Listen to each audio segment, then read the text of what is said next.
Hello students, once again you are most welcome to Chemistry My Dream, and today I am here with a new chapter Equilibrium। और इसके पहले जो thermodynamics जो हमारा chapter number 5 होता है वो हम लोगों ने अच्छी तरह से डिस्कस कर लिया था। इवन जो हमारा लास्ट क्लास था वो न्यूमेरिकल का क्लास था और उसमें डिफरेंट टाइप्स का न्यूमेरिकल हम लोग कर लिए थे, चाहे वो फर्स्ट लॉ ऑफ थर्मोडायनामिक्स पर हो या सेकेंड लॉ ऑफ थर्मोडायनामिक्स पर हो।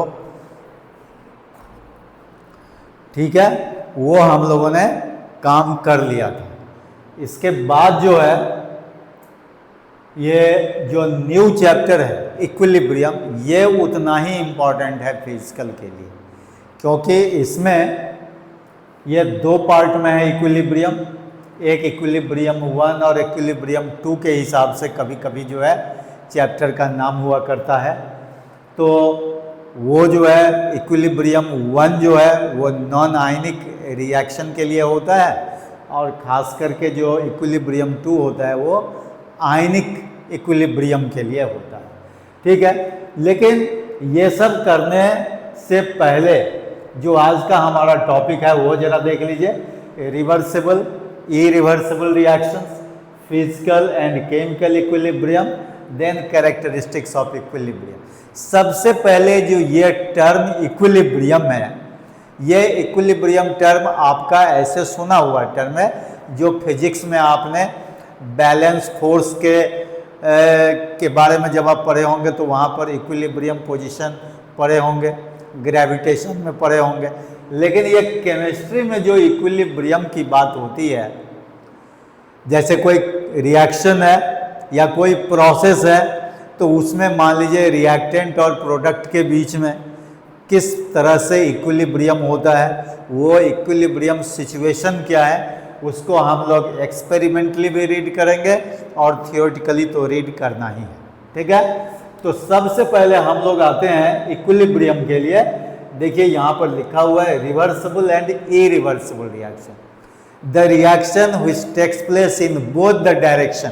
बोथ द डायरेक्शन का मतलब reactant to product and from product to reactant at the given set of condition. जो कंडीशन आपका पहले से मेंटेन किया हुआ है रिएक्टेंट से प्रोडक्ट के लिए, उसी कंडीशन पर अगर प्रोडक्ट भी रिएक्टेंट की ओर बैक करता है, इसका मतलब होता है कि वो रिवर्सिबल नेचर का रिएक्शन है। लेकिन अगर वो प्रोडक्ट से रिएक्टेंट की ओर नहीं जाता है, केवल रिएक्टेंट से प्रोडक्ट होता है eight the given set of condition, तो वहाँ पर उसको इरिवर्सिबल रिएक्शन बोलते हैं। तो नेचर में ढेर सारे रिवर्सिबल रिएक्शन है और ढेर सारे इरिवर्सिबल रिएक्शन है। तो जितने भी रिवर्सिबल रिएक्शन होंगे सब के लिए हम लोग इक्विलिब्रियम पोजीशन पढ़ेंगे, उसका इक्विलिब्रियम सिचुएशन क्या होता है वो देखेंगे।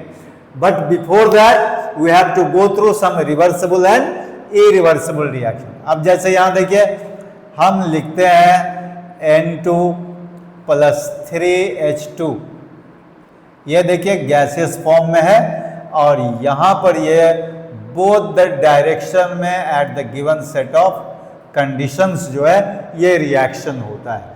तो ये रिएक्शन जो है ये क्या कहलाएगा, रिवर्सिबल रिएक्शन। इसको हम लोग रिवर्सिबल रिएक्शन बोलेंगे, है ना। यहाँ क्या है कि नाइट्रोजन और हाइड्रोजन मिलकर अमोनिया देगा and eight the given set of condition ammonia decomposed into nitrogen and hydrogen.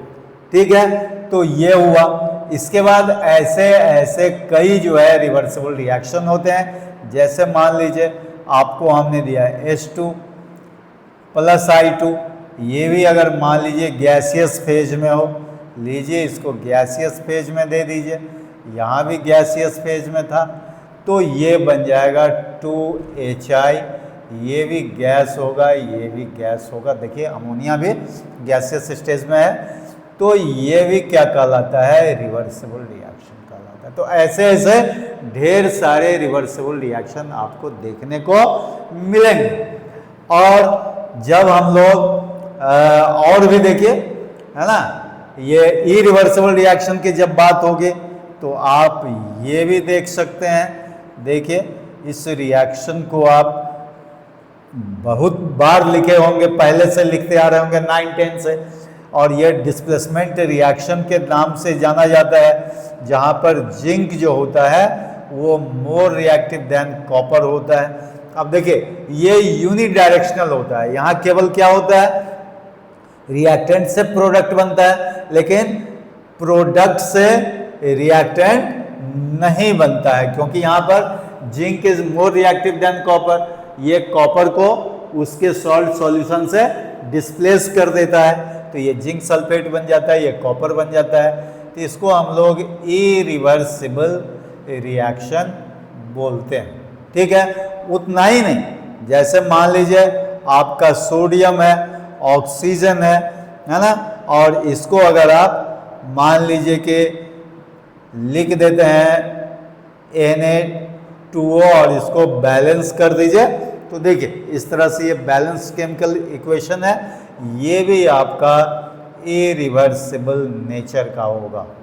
ठीक है, तो इस तरह से जो है आपका ढेर सारे इरिवर्सिबल रिएक्शन भी है और ढेर सारे रिवर्सिबल रिएक्शन भी है। जहां पर क्लास 10 में आप टाइप्स ऑफ रिएक्शन पढ़ते हैं, displacement reaction, double displacement reaction, combination reaction, decomposition reaction, उसी में आप रिवर्सिबल एंड इरिवर्सिबल रिएक्शन भी देख लेते हैं अलग से, एक्सोथर्मिक एंड एंडोथर्मिक रिएक्शन भी देख लेते हैं। तो ऐसी बात नहीं है कि रिवर्सिबल और इरिवर्सिबल रिएक्शन आप पहली बार सुन रहे हैं, ये बहुत पहले से सुनते आ रहे हैं क्लास 10 से ही। लेकिन आपको करना क्या है कि इक्विलिब्रियम पढ़ना है, इसीलिए इक्विलिब्रियम के लिए रिवर्सिबल रिएक्शन सिलेक्ट करना बहुत ही जरूरी होता है, क्योंकि इरिवर्सिबल रिएक्शन में इक्विलिब्रियम सेटअप नहीं होता है, तो उसके लिए रिवर्सिबल रिएक्शन तो कंसीडर करना ही है।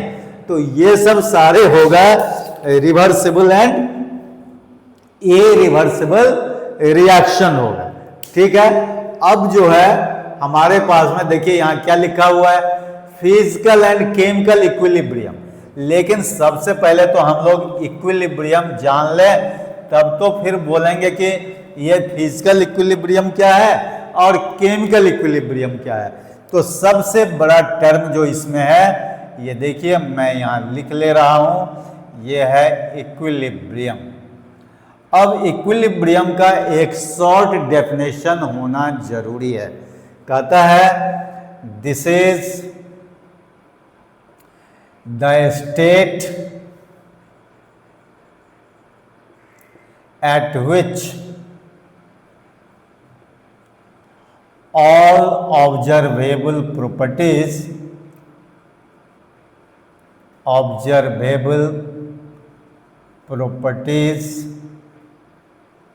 अब ऑब्जर्वेबल प्रॉपर्टीज का मतलब क्या हुआ, तो यहां पर लिख दीजिए temperature, pressure, concentration, colour, ETC, ये सब के सब किस में आ जाएंगे, ऑब्जर्वेबल प्रॉपर्टीज में। तो all observable properties remain constant, यानी सेम, इसमें कोई चेंज नहीं होगा। तो ऐसे सिचुएशन को हम लोग क्या बोलेंगे, इक्विलिब्रियम बोलेंगे। तो अगर हम कोई केमिकल रिएक्शन लेते हैं या कोई फिजिकल प्रोसेस लेते हैं, तो उसमें भी दो जो आपका ये होगा कंपोनेंट होगा या रिएक्टेंट या प्रोडक्ट जो भी बोलिए, उसके बीच में अगर कोई इक्विलिब्रियम सेटअप होगा तो उस पोजीशन में आप देखेंगे कि all observable properties will remain same, उसके ऑब्जर्वेबल प्रॉपर्टीज में कोई चेंज नहीं होगा। जैसे आपको एक्सपेरिमेंटली हम आपको बताते हैं कि how experimentally we can see the state of equilibrium. अब इसके लिए देखिए हम एक एग्जाम्पल लेते हैं और इसको हम लोग लैब में भी कर सकते हैं। जैसे देखिए यहाँ पर कहता है कि ये जो NO2 है ना, इसका जो है चेंज होता है N2O4 में। लेकिन आप जानते हैं कि ये जो N2O है ये गैसियस स्टेज में है, ये भी ठीक है, मान लीजिए गैसियस स्टेज में है, लेकिन ये होता है एट सर्टेन टेम्परेचर। ये जो है देखिए ये होता है, ये जो आप देखते हैं NO2 ये रेडिश ब्राउन होता है। चलिए आपको पहले मैं और भी डिटेल में बताता हूँ। रेडिश ब्राउन गैस तो ये कब निकलेगा, जब आप मान लीजिए कि ये हॉट स्टेज में होगा तब, और ये होता है कोल्ड स्टेज में, है ना, ये N2O4 मिलता है। तो कहने का मतलब इसको अगर एक्सपेरिमेंटली टेस्ट करना है तो हम लोग क्या करेंगे कि जैसे मान लीजिए 2 कंटेनर आपका है, 2 कंटेनर ले लीजिए या गैस जार ले लीजिए, जिसमें जो है आप क्या कीजिए, इसमें एक में NO2 गैस दे दीजिए, ये ले लीजिए, बल्कि यहाँ पर जो है NO2 नीचे में लिख दीजिए। देखिए यहाँ पर हम लिख देते हैं, ये है आपका NO2 गैस, ठीक है। ये किस में है, ब्राउन कलर में, ये सब ब्राउन कलर ले लीजिए, रेडिश ब्राउन कलर में है, ठीक है, ठीक है। यहाँ पर कैप लगा दीजिए वो, और दूसरा कंटेनर इसी तरह से ले लीजिए, इसमें जो है ये जो गैस होगा ये होगा N2O4 गैस, ठीक है। ये कलरलेस होता है, ये क्या होता है, ये होता है कलरलेस, और ये NO2 जो होता है ये क्या होता है, रेडिश ब्राउन होता है, ये ऑलरेडी हमने लिया हुआ है, ठीक है। अब कहता है कि इस दोनों को, अब ये अगर हॉट वाटर में रख दीजिएगा N2O4 को या NO2 को, तो हॉट वाटर में, जैसे मान लीजिए यहीं पर आपका जो है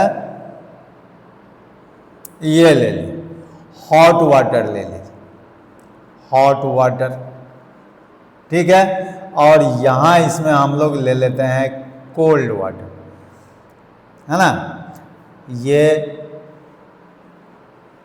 कोल्ड वाटर ले लीजिए।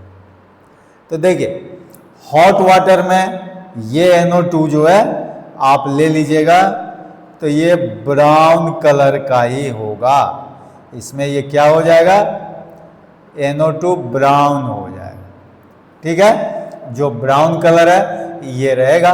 और कोल्ड वाटर में ले लीजिएगा इसी को, तो ये जो है आपका ये कलरलेस हो जाएगा। इसी को अगर आप मान लीजिए कोल्ड वाटर में ले लें तो ये क्या हो जाएगा, कलरलेस हो जाएगा।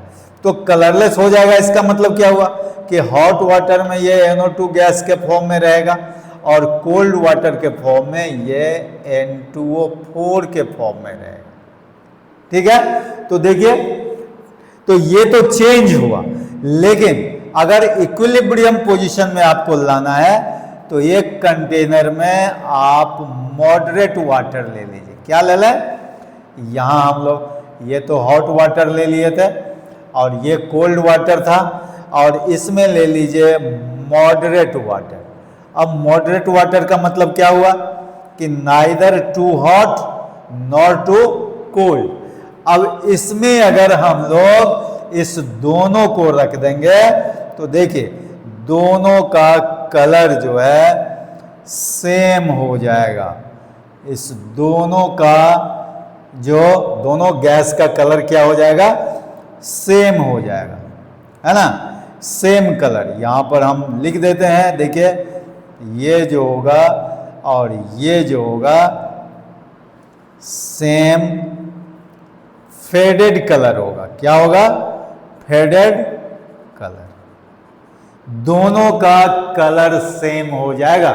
जो अभी अभी हमने बतलाया आपको कि all observable properties remain same, कहने का मतलब यहाँ पर दोनों का टेम्परेचर सेम हो जाएगा, कॉन्सेंट्रेशन सेम हो जाएगा, प्रेशर सेम हो जाएगा, साथ ही साथ दोनों का कलर आप ऑब्जर्व करेंगे तो दोनों का सेम कलर होगा। लेकिन यहाँ देख रहे हैं कि हॉट वाटर में ये रेडिश ब्राउन कलर का है और कोल्ड वाटर में ये कलरलेस है, ठीक है। तो ये तो चेंज दिख रहा है कि आपने NO2 से N2O4 कर दिया। लेकिन जब वो दोनों इक्विलिब्रियम पोजीशन में आएगा, यही देखिए ये हो जाएगा, ये जो पोजीशन है ये है स्टेट ऑफ इक्विलिब्रियम का। क्या है? स्टेट ऑफ इक्विलिब्रियम, जहां पर क्या हो जाएगा, दोनों ही गैस का कलर जो होगा सेम हो जाएगा।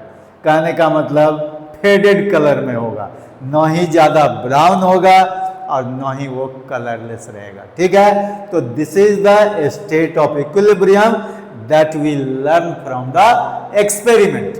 ठीक है, तो इसको आप एक्सपेरिमेंट के थ्रू भी इक्विलिब्रियम को जान सकते हैं। कभी कभी आपसे ये क्वेश्चन पूछता है कि how could you confirm the state of equilibrium through an experiment, through an experiment, ये जो है आपसे पूछता है। तो यही एक्सपेरिमेंट दिखा दीजिए। तो ये हो गया आपका इक्विलिब्रियम। अब इक्विलिब्रियम में देखिए दो टाइप का इक्विलिब्रियम है। क्या क्या लिखा हुआ है? एक है फिजिकल इक्विलिब्रियम, ठीक है, और दूसरा हो जाता है केमिकल इक्विलिब्रियम।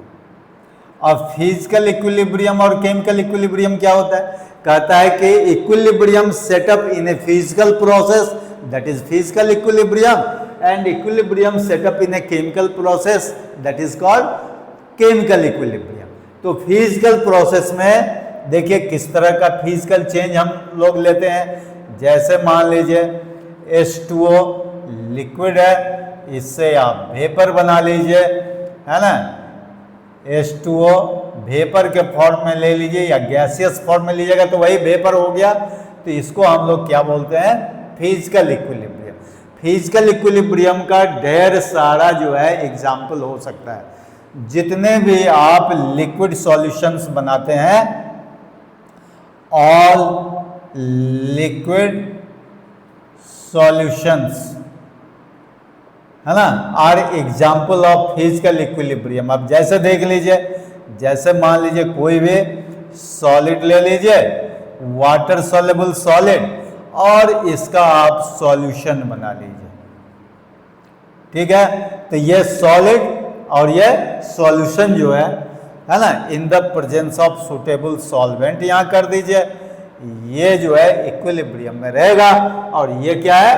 फिजिकल इक्विलिब्रियम होगा।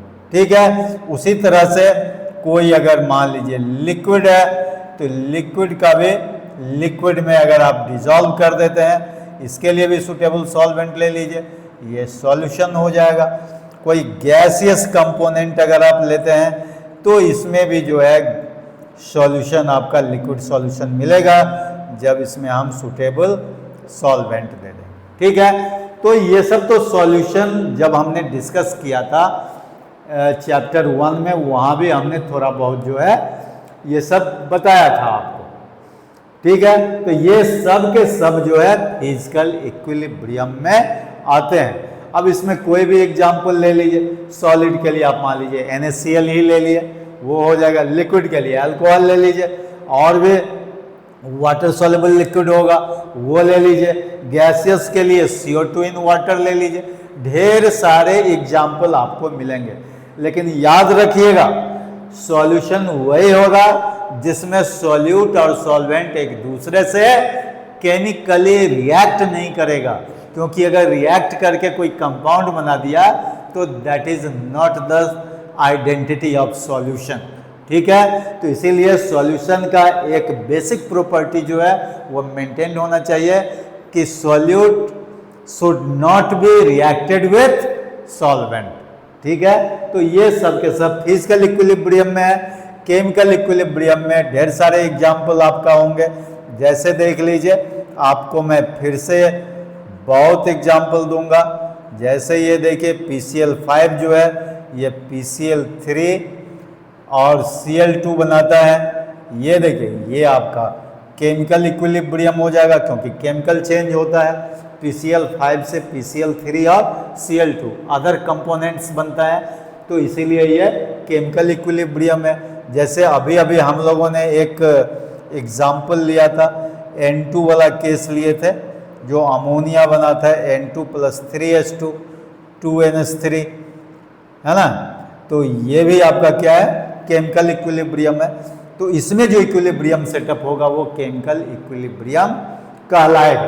ठीक है, इसी फिजिकल और केमिकल इक्विलिब्रियम को हम लोग एक और नाम देते हैं और उसका नाम होता है होमोजीनियस एंड हेट्रोजीनियस इक्विलिब्रियम।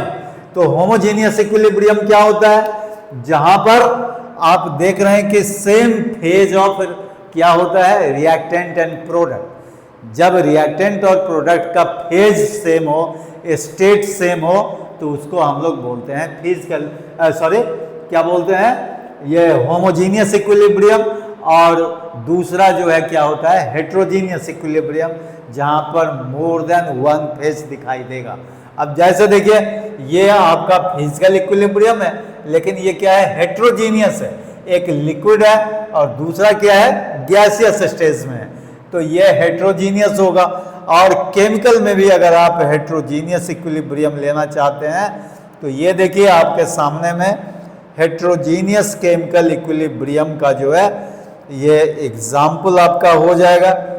ये देखिए ये आपका जो है ना, इसको ऐसे अलग से इनक्लोज कर दीजिए। देखिए ये जो है आपका क्या हो जाएगा, केमिकल इक्विलिब्रियम तो है ये, तो chemical equilibrium with heterogeneous nature. Heterogeneous क्यों, क्योंकि देखिए इसमें सॉलिड भी है और गैसियस कंपोनेंट है, अलग अलग है, मोर देन वन फेज है, इसीलिए इसको हम लोग हेट्रोजीनियस इक्विलिब्रियम बोलेंगे। तो इस तरह से हम लोगों ने फिजिकल और केमिकल इक्विलिब्रियम जाना और साथ ही साथ हम लोगों ने देखा कि यह होमोजीनियस इक्विलिब्रियम है या हेट्रोजीनियस इक्विलिब्रियम है। और इक्विलिब्रियम को हमने एक्सपेरिमेंटली भी ऑब्जर्व किया कि how we can set up equilibrium experimentally. ठीक है, इसके बाद जो आपका ये कैरेक्टरिस्टिक्स ऑफ इक्विलिब्रियम है ये काफ़ी इम्पॉर्टेंट है, जिसको एग्जाम में पूछता भी है। देखिए कैरेक्टरिस्टिक्स ऑफ इक्विलिब्रियम। अब ये इक्विलिब्रियम का क्या कैरेक्टरिस्टिक्स है, थोड़ा इसको हम लोग देख लें। इसके डिफरेंट कैरेक्टरिस्टिक्स होते हैं। पहला तो आपको हमने बताया कि all observable properties remains same. All observable properties remain same, जो हम पहले भी लिख चुके हैं इक्विलिब्रियम के डेफिनेशन के लिए। तो ऑब्जर्वेबल प्रॉपर्टीज मैंने वहाँ लिखा था कि जिस प्रॉपर्टी को आप ऑब्जर्व कर सकें, समझ सकें, है ना, उसको मेजर कर सकें, जैसे टेम्परेचर है, प्रेशर है, कॉन्सेंट्रेशन है, कलर है, जिसको आप ऑब्जर्वेबल प्रॉपर्टीज बोलते हैं, वो सेम होना चाहिए। दूसरा कहता है कि इक्विलिब्रियम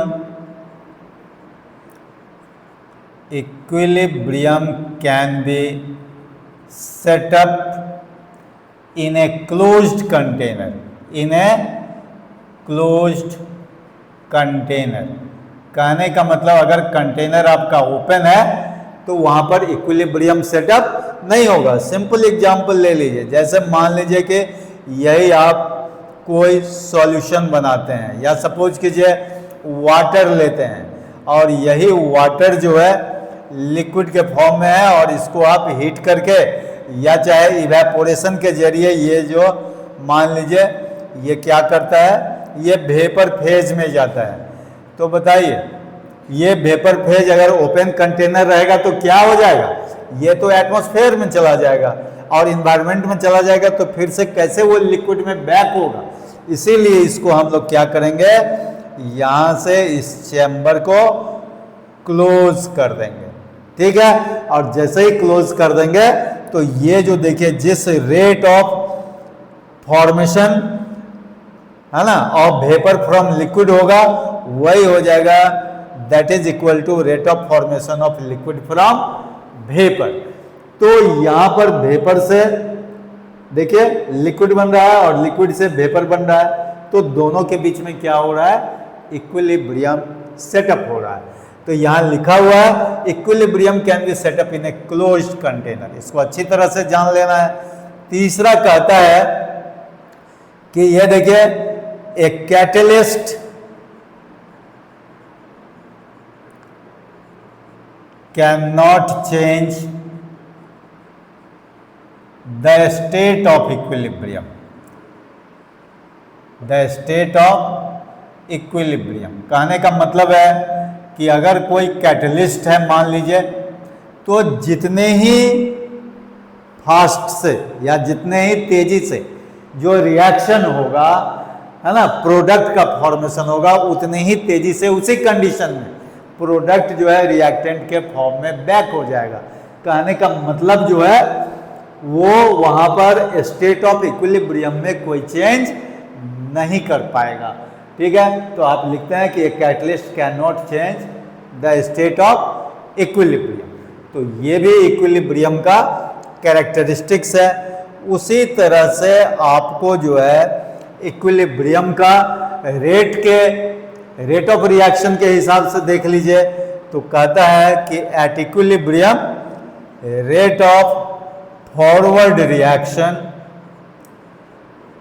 इज इक्वल टू क्या होता है, रेट ऑफ बैकवर्ड रिएक्शन और रिवर्स रिएक्शन ही बोलते हैं, रेट ऑफ बैकवर्ड रिएक्शन। कहने का मतलब अगर इक्विलिब्रियम सेटअप है तो rate of forward reaction is equal to rate of backward reaction. ठीक है, और पांचवा जो होता है वो कहता है बहुत ही इंपॉर्टेंट फैक्टर है, और वो देख लीजिए, equilibrium is dynamic in nature. Equilibrium क्या होता है, डायनामिक, स्टैटिक नहीं होता है, ये क्या होता है, डायनामिक इन नेचर। इसका मतलब ये होता है कि at equilibrium reaction is not stopped, reaction रुकता नहीं है, but it is continue, but only a stage comes at equilibrium when rate of forward reaction becomes equal to rate of backward reaction, और all observable properties of the reaction mixture या जो भी कहिए that remain constant। ठीक है, तो वो equilibrium जो है एक स्टेट ऑफ सिचुएशन होता है जहां पर ये सारे जो कैरेक्टरिस्टिक्स है वो ओबेड होते हैं। ठीक है, तो इस तरह से आपका एक क्वेश्चन भी पूछता है कि what are the characteristics of equilibrium. तो इतना ही नहीं, जितना भी आपको हमने फिजिकल और केमिकल इक्विलिब्रियम में बताया और इक्विलिब्रियम को डिफाइन किया, एक्सप्लेन किया, उसके कैरेक्टरिस्टिक प्रॉपर्टीज को बताया, ये सब के सब इक्विलिब्रियम का बेसिक कॉन्सेप्ट लेने के लिए काफ़ी है। फिर अब आप क्या कीजिए कि जितना मैंने पढ़ाया है उसको बार बार केमिस्ट्री माय ड्रीम को सब्सक्राइब करते हुए, ओपन करते हुए आप देखिए। अब ये मुफ्त में आपको जो है घर बैठे मिल रहा है, इसका एडवांटेज ले लीजिए और अपने ड्रीम को केमिस्ट्री माय ड्रीम के थ्रू आगे बढ़ाते हुए पूरा कीजिए। Okay, thank you, be healthier and happier.